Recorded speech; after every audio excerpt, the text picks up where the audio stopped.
At some point, completely out of nowhere, your brain has handed you a thought you didn't ask for and didn't want. Standing at a railing and thinking for half a second about jumping, holding a knife, and picturing something you'd never do, something violent, something humiliating, something that made you think, for one horrible second, wait, why did I just think that? If that's ever happened to you, here's the first thing you should know. You're not secretly a bad person.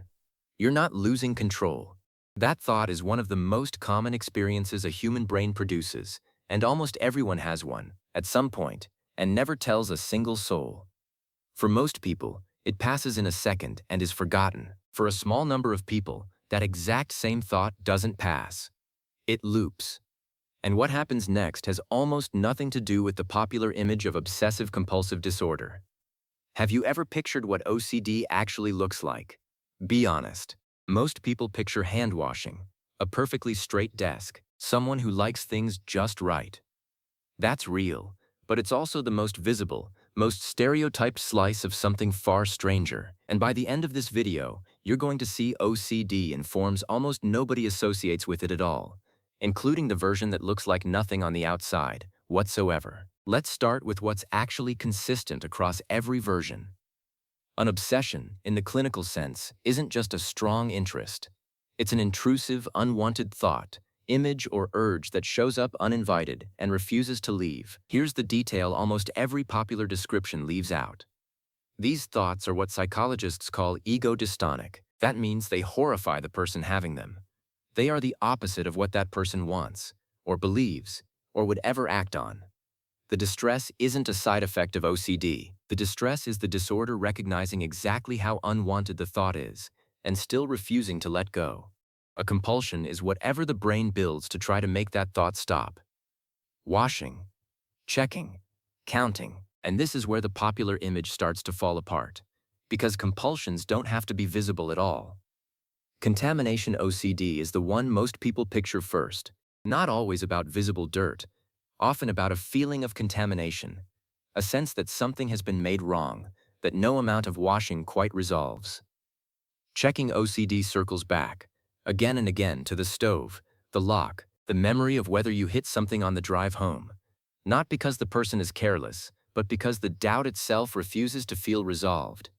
Symmetry and just right OCD isn't really about looking correct. It's about a feeling, arranging and rearranging, until something that only the person can sense finally clicks into place. Then there's harm OCD, sudden, unwanted, genuinely disturbing intrusive images about hurting someone, paired with zero actual desire to do it, and often accompanied by intense fear of one's own mind. This is one of the most misunderstood forms of OCD there is, because the content of the thought sounds nothing like anxiety and everything like danger, when clinically, it's the opposite. The horror the person feels is the disorder working exactly as OCD works, not evidence of anything they'd ever do. And then there's the version with no visible symptoms at all, sometimes called pure O, almost entirely mental, silent counting, replaying conversations, mentally reviewing a memory over and over, checking a feeling instead of a lock. To everyone around them, a person with this version looks like they're simply thinking.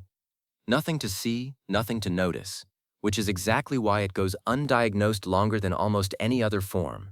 There's relationship OCD, an exhausting, looping doubt about whether you really love your partner, built on the same machinery as every other version, just aimed at a different target. There's scrupulosity, an obsessive fear of sin or moral failure that can turn ordinary faith into something that never feels safe enough.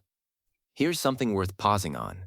For decades, hoarding was classified as a type of OCD too. It's since been recognized as its own separate condition, because the underlying mechanism turned out to be meaningfully different, a reminder that even the official categories are still being corrected. So here's the actual question. Contamination, checking, symmetry, harm, an almost entirely invisible version, relationship doubt, religious fear, wildly different subject matter. What could possibly connect all of these into one disorder? The first serious attempt to answer that came over a century ago and got the story partly right and the explanation completely wrong. In 1909, Sigmund Freud published a case study of a patient he nicknamed the Rat Man, A young lawyer tormented by a violent, intrusive image involving people he loved.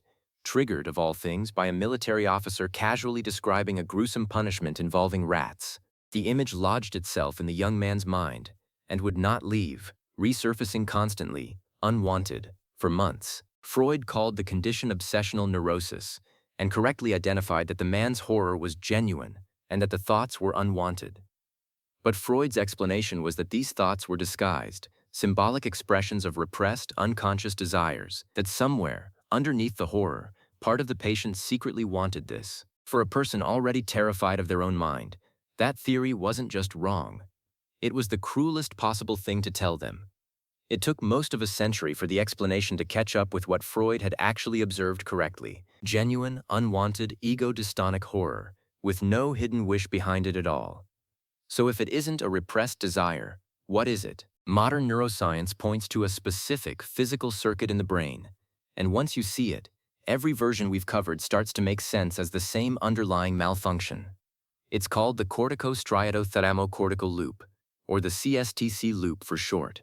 Picture your orbitofrontal cortex, sitting just behind your eyes, as your brain's quality control department. It scans for things that feel wrong: the stove left on, a hand that feels dirty, a thought that shouldn't be there.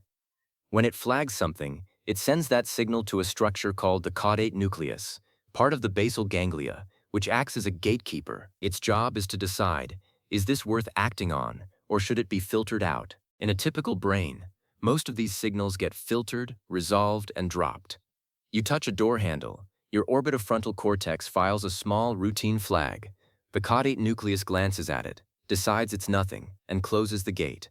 The whole exchange takes a fraction of a second, and you never notice it happened at all. In OCD, the gate doesn't close properly. The circuit keeps firing the same something is wrong signal, back through the loop, again and again, regardless of subject matter. That's why the content varies so wildly from person to person, while the underlying structure stays exactly the same. Contamination, checking, harm, relationship doubt, religious fear, different targets, same misfiring loop, the same gate failing to close. The compulsion, whether it's washing your hands or mentally replaying a memory, is an attempt to finally satisfy a circuit that was never going to feel satisfied because the alarm was never accurate in the first place. Here's the part worth ending on. Because the mechanism is now genuinely understood, OCD is also genuinely treatable. The leading evidence-based approach is called exposure and response prevention. Deliberately, gradually, facing the triggering thought or situation, while resisting the compulsion that normally follows, which, over time, retrains the loop to stop treating a false alarm like an emergency. It isn't instant, and it isn't easy, but across every version we've covered today, contamination, checking, harm, the invisible kind, relationship doubt, religious fear, the same treatment works, because underneath wildly different content, it's the same misfiring circuit every time.